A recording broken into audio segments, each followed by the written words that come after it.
அதை குடிச்ச மாதிரி சொல்லுவாங்க. அதுவும் பொருந்தாது. எது பொருந்தது? குணநலங்கள் மட்டும்தான் பொருந்தது. தாய்மார்கள் எல்லாம் பால் காய்ச்சுவா, பாலையா காய்ச்சினாங்க கூட சேர்த்துக்க தண்ணியை வச்ச வைக்கணும். இல்லைன்னா அது ஒரு மாதிரி ரொம்ப கெட்டிப்படும் தன்மையா இருக்கு. தண்ணியை வச்ச வைக்கிறது, பாலை ஊத்தி அடுப்புல பாத்திரத்துல வச்சு பத்த வச்சா, நெருப்பு பத்த வச்சா சூடு பட்டோன்னு பால் பொங்கி எழும். ஏன் பொங்கி வருது?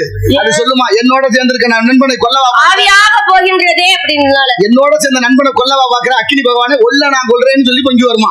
அந்த நேரத்துல கொஞ்சம் தண்ணியை ஊத்திட்டா அடங்கி போயிடும். நண்பன் கூட வந்துட்டாரு. அது மாதிரி வறியவர்களுக்கு எல்லா நலனையும் கொடுப்போம் நண்பர். சரி, அதனால்தான் தனக்கு உயிருக்கு பயம் நேர்ந்தால் கூட அந்த உயிரை காப்பாற்ற போய் சொல்லலாம் என்ற வாய்மையும் புரதித்த மாற்று நன்மை பயக்கும். எப்ப போய் சொல்லணும்? உயிரை காப்பாற்ற வேண்டும் என்றார். அர்ச்சகர் இருக்காரு, ஒரு குடியார போய் பொண்டாட்டியை கொள்ளலாம்னு அருவா தூக்கிட்டு வர்றேன்னு வச்சுக்க, அந்த அம்மா தப்பிக்க முடியாம ஓடி கோயிலுக்குள்ள ஒளிஞ்சிடறான் இல்லப்பா அப்படின்னு சொல்லலாம். அங்க இங்கதான் இருக்கான கோயில் வாசல்ல ஒரு கொலை விழுந்து போகும். அதனால கோயில் வாசல்ல அந்த ஏகாலி விட்டு பெண் சொன்ன ஒரு பொய்யின்